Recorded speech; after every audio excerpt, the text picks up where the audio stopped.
and was used even back in the 3rd, 4th, 5th century BC by the Phoenicians, who were master sailors of the Mediterranean Sea.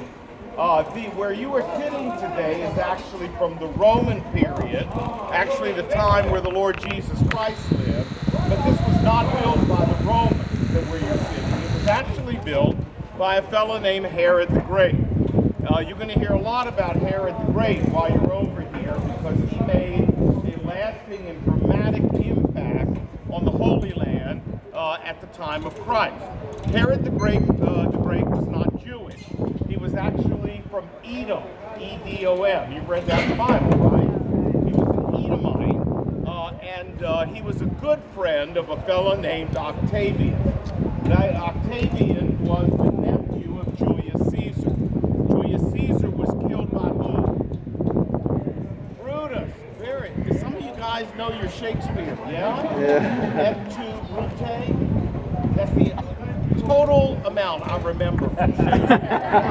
Really, seriously. If it hadn't been for Cliff Notes, I'd still be in high school.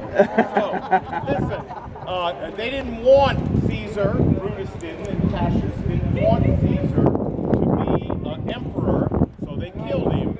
But his nephew, a fellow named Octavian, after a short civil war, became the first emperor of Rome, and he changed his name to Caesar Augustus. Now, Caesar Augustus, we read about him in the Bible. Remember, remember? He was the guy who wanted the census that caused Mary and Joseph to have to leave Nazareth and go to Bethlehem in the Gospel of Luke. That's the same guy. Well, he had gone to school, Caesar Augustus, Octavian had, with Herod. And so when he became emperor in 44 BC, Herod went to him and said, "Would you make me the king of Judea?" And he did. And so the Jewish people, though, hated him because he wasn't Jewish. He married a Jewish wife. That still wasn't enough for him. So he then began a series of massive building projects trying to win the favor of the Jewish people. He beautified the Temple Mount, as we're going to see when we get there. He took it from being very ordinary and made it outrageously beautiful. And he did a number of other projects, but one of the projects he did was right here. This city, Caesarea. He built it between 25 BC and 13 BC. And he named it Caesarea in honor of Caesar Augustus, who had made him the king of Judea. That's where the name comes from. That's why it's spelled like Caesar with an E-A on the end. Y'all got it? Okay. So at the time of Christ, this was a large, prosperous, and very important city in the Roman Empire. Not only was it a deep water port here in the Middle East for the Roman Empire, but it also was the capital of Judea, not Jerusalem, Caesarea, and it was also where the 10th Roman Legion was stationed, so that one of the main legions watching over the Roman Empire in this area was stationed here. The 15th Legion was stationed in Damascus. The 5th Legion was stationed in Alexandria, Egypt. They were the 3 primary legions responsible for watching out for this whole area. So this is a very important city. Actually, the procurators, the governors of the Roman province of Judea, after Herod died, 4 BC, they didn't make another king. They started having Roman procurators.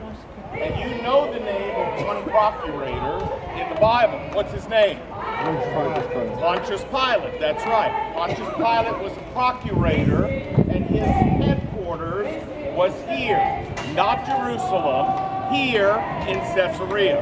There's also a couple other procurators that we find mentioned in the Bible. Felix in the book of Acts, and Festus in the book of Acts. All right? You guys know what I'm talking about, right?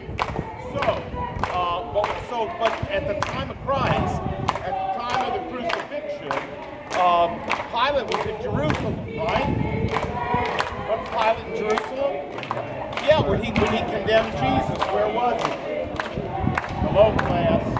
Where was Pilate? He was in Jerusalem. Yeah. Why was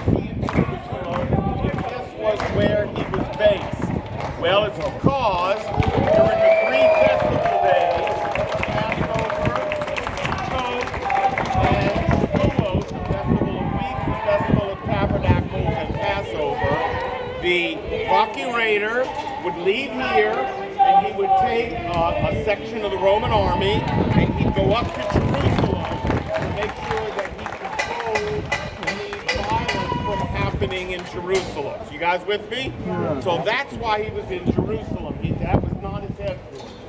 Now, a little while later, we hear about Caesarea again because the Apostle Paul was arrested and he was put in jail here. You remember the story, Acts chapter 21. Paul took up a collection among all the Gentile churches for the poor Jews in Jerusalem, the poor Jewish believers. Now, usually the word poor and Jewish don't go together. You understand what I'm saying? But in this case, they did, because we know from the writings of Josephus that the Ebionites, or the Jewish believers here in Jerusalem, were boycotted by the non-believing Jewish people. So therefore, if you had a butcher shop, nobody came to your butcher shop.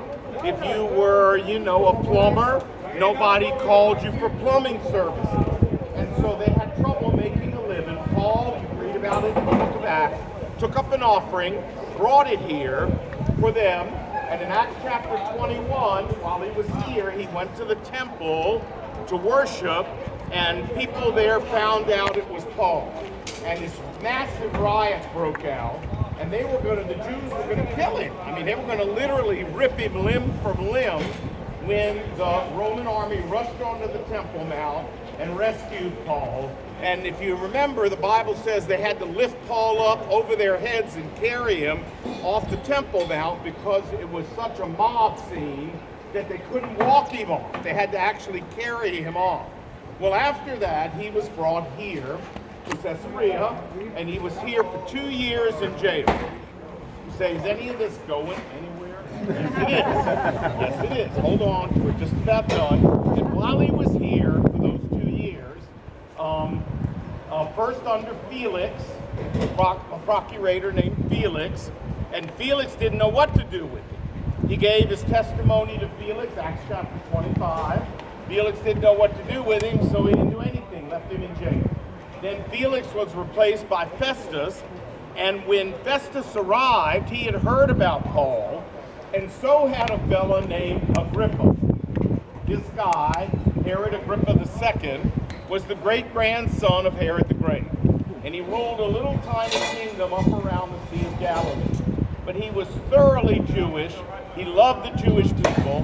He knew the Bible very well, and he came down to greet Festus, the new arriving Roman governor.